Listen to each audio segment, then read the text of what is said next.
வணக்கம், welcome to orange candy. நம்ம இன்றைக்கி பார்க்க போகிற ஒரு வெஜ் கோலா உருண்டை, அதாவது வாழைக்காய் கோலா உருண்டை. ஸோ அந்த வாழைக்காய் கோலா உருண்டை செய்யறதுக்கு என்னென்ன தேவைன்னு பார்க்கலாம். ஒரு பெரிய வாழைக்காய், இது வந்து அது ஓரம்லாம் வெட்டி நல்லா ஒரு பாதியாக வெட்டி வச்சுருக்கேன். அப்புறமா ஒரு டேபிள் ஸ்பூன் காரத்துக்கு மிளகாத்தூள், அப்புறமா ஒரு டீஸ்பூன் சோம்பு, 4 பல் பூண்டு நல்லா இடித்து வச்சுருக்கேன், தேவையான அளவுக்கு உப்பு, ஒரு 1/4 கப் பொட்டுக்கடலை இல்லைன்னா நீங்கள் வந்து கடலை மாவு கூட யூஸ் பண்ணிக்கலாம். அப்புறமா 1/4 கப் தேங்காய். ஸோ வாங்க ஃபஸ்ட்டு எப்படி செய்யறதுன்னு பார்க்கலாம். ஃபஸ்ட்டு ஒரு குக்கரில் வந்து நம்ம வாழைக்காய் வெட்டி வச்ச வாழைக்காய் வச்சு நல்லா ஒரு 4 விசில் வர வரைக்கும் நம்ம நல்லா வேக வச்சிடுவோம். அது வேகிற டைமில் நம்ம மீதிலாம் இன்க்ரீடியன்ட்ஸ் ரெடி பண்ணிக்கலாம் வாங்க. இப்போ நம்ம குக்கரில் வந்து வாழைக்காவை போட்டு தண்ணி ஊற்றி ஒரு 4 விசில் வர வரைக்கும் வேகட்டும்னு விட்டுடலாம். அதுக்குள்ளே நம்ம அதோடய மசாலாலாம் ரெடி பண்ணிக்கலாம். இப்போ வாழைக்காய் வேறு டைமில் நம்ம அதோட மசாலா ரெடி பண்ணிக்கலாம். அதுக்கு ஃபஸ்ட்டு நம்ம ஒரு கடாயில் வந்து 1 ஸ்பூன் எண்ணெய் விட்டுருக்கோம். அந்த எண்ணெய் சூடாக இருந்தால் நம்ம சோம்பு ஆட் பண்ணிக்கலாம்.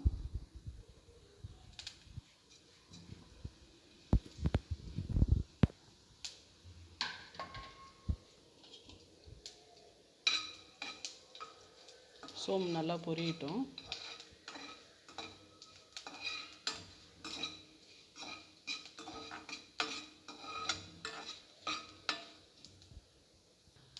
இப்போ சோம்பு நல்லா பொரிஞ்சிச்சு. இப்போ நம்ம நசுக்கி வச்சுருக்க 4 பல் பூண்டு போட்டுடலாம். லேசாக வதக்கிக்கலாம். பூண்டு வதங்கினோன்னே நம்ம ஸ்டவ் ஆஃப் பண்ணிடலாம். ஆஃப் பண்ணிவிட்டு இப்போ நம்ம எடுத்து வச்சுருக்க மிளகாத்தூள் கூட அதிலே ஆட் பண்ணிடலாம். அந்த சூட்லேயே அதோட பச்சை வாசனைலாம் போயிடும்.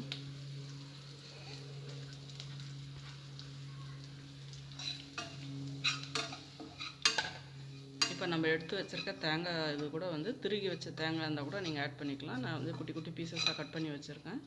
அதுவும் இதிலே போட்டு நம்ம வந்து வதக்கி எடுத்துக்கலாம். அந்த சூட்லேயே லேசாக வதங்கிட்டு போதும்.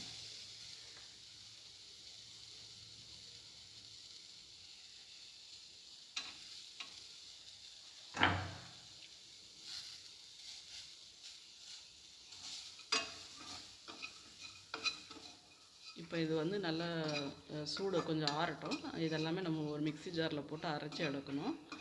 அதுக்குள்ளே வாங்க நம்ம பொட்டுக்கடலையை வந்து மிக்ஸி ஜாரில் ஃபஸ்ட்டு போட்டு பொடி பண்ணி எடுத்துக்கலாம். இப்போ நம்ம எடுத்து வச்சுருக்க 1/4 கப்பு பொட்டுக்கடலையை வந்து நல்லா ஜாரில் போட்டு அரைச்சி எடுத்துக்கலாம். பவுட்ரு பண்ணிடலாம்.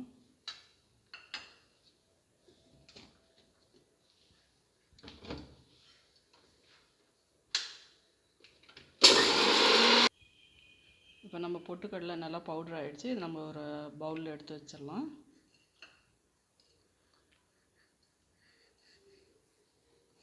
இப்போ நம்ம வந்து அதே ஜாரில் வறுத்து வச்சுருக்க மசாலாலாம் அதில் ஆட் பண்ணிக்கலாம். ஆட் பண்ணிட்டு 1லேருந்து 2 ஸ்பூன் தண்ணி மட்டும் விட்டால் போதும். அதுக்கு மேலே ரொம்ப தண்ணி விடாதுங்க. விட்டு நல்லா அரைச்சிக்கோங்க.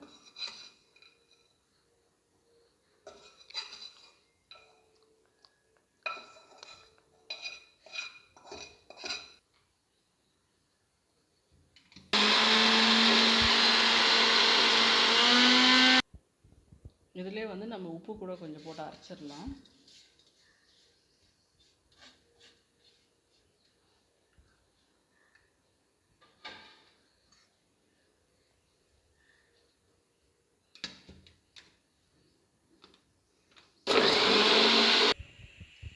இப்போ நம்மளுக்கு மசாலா ஓரளவுக்கு அரைப்பட்டுருச்சு. இப்போ நம்ம வாழைக்காய் வேகிற வரைக்கும் கொஞ்சம் வெயிட் பண்ணலாம். வெந்ததுக்கப்புறம் எப்படி பண்ணுறதுன்னு பார்க்கலாம். இப்போ பாருங்கள், இது நல்லா வெந்துருச்சு. 4 விசில் வந்துருச்சு. ப்ரெஷர் இறங்கினதுக்கப்புறம் குக்கர் ஓப்பன் பண்ணி பார்த்தா பாருங்கள் நல்லா வெந்துருச்சு. தோலும் நல்லா ஈஸியாக வெளில வந்துருச்சு. இப்போ நம்ம இதை வெளில எடுத்து நல்லா கொஞ்சம் மசிச்சு எடுத்துக்கலாம் வாங்க. பாருங்கள், இது வாழைக்காய் நல்லா வெந்துருச்சு. நம்ம அதுலேருந்து தோல் எடுத்துட்டோம். இப்போ நல்லா ஒரு ஃபோர்க் வச்சு மசிச்சு எடுத்துக்கலாம். இன்கேஸ் உங்களுக்கு மசிக்க வேணான்னா நீங்கள் ஒரு கிரேட்டரில் எடுத்து கூட போட்டு கிரேட் பண்ணி எடுத்துக்கலாம். கட்டி இல்லாமல் நல்லா கொஞ்சம் மசிச்சு விட்டுக்குங்க.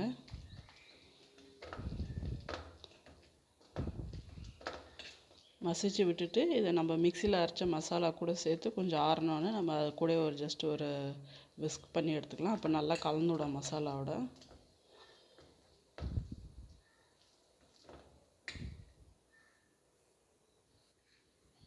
இப்போ நம்ம இந்த மசிச்சு வச்ச வாழைக்காய் வந்து நம்ம மசாலா மிக்ஸர் ஜாரில் இருக்கிறதே கொஞ்சம் போட்டுருவோம். அப்போ தான் வந்து நம்ம அது ஈவனாக மிக்ஸ் ஆகிடும். கொஞ்சம் அதில் கொஞ்சம் பொட்டுக்கடலை மாவும் கொஞ்சம் சேர்த்துக்கலாம்.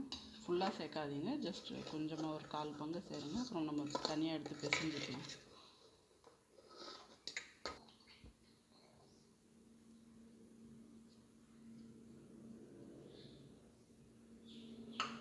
இது வரைக்கும் நல்லா மிக்சியில் போட்டு நம்ம நல்லா சும்மா ஒரு விஸ்க் பண்ணி எடுத்துட்டோம். இப்போ நம்ம ஒரு பவுலில் ட்ரான்ஸ்ஃபர் பண்ணி தேவையான அளவுக்கு பொட்டுக்கடலை மாவு சேர்த்து இப்போ சின்ன சின்ன உருண்டையாக பிடிச்சி எடுத்துக்கலாம். இப்போ பாருங்கள், நம்ம இது நல்லா இந்த பொட்டுக்கடலை மாவு, அப்புறமா அரைச்சி வச்ச மசாலா, வேக வச்ச வாழைக்காய் எல்லாமே போட்டு ஒன்றா மசிச்சாச்சு. ஒரு துண்டு கூட இல்லாமல் நல்லா சாஃப்டாக மசிச்சாச்சு. இப்போ இதை நம்ம சின்ன சின்ன உருண்டையாக பிடிச்சிக்கலாம்.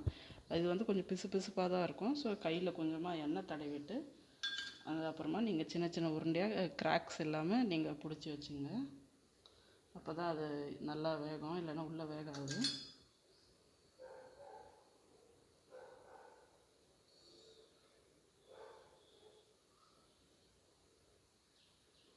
ரொம்ப பெருசு பெருசாக போட்டிங்கன்னா உள்ளே சீக்கிரமாக ஒன்றும் வேகாமல் இருக்கும். ஸோ சின்ன சின்னதாக பிடிச்சி வச்சுங்க.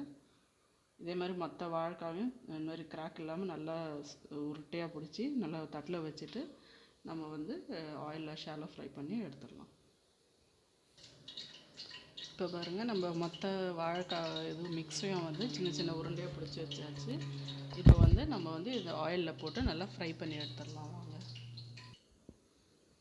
ஆயில் இப்போ நல்லா ஹீட் ஆகிடுச்சு. நம்ம ஒரு உருண்டையாக அதில் போட்டு ஒரு 5-6 உருண்டையாக உள்ளே போட்டு நம்ம ஃப்ரை பண்ணி எடுத்துக்கலாம். அதை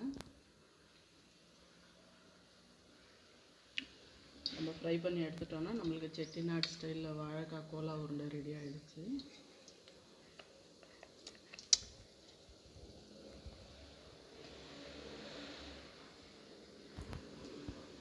ரொம்ப கலரி விடாதீங்க, நல்லா வேகட்டும். அதுக்கு சும்மா எண்ணெய் மட்டும் மேலே இப்படி போட்டு விடுங்க.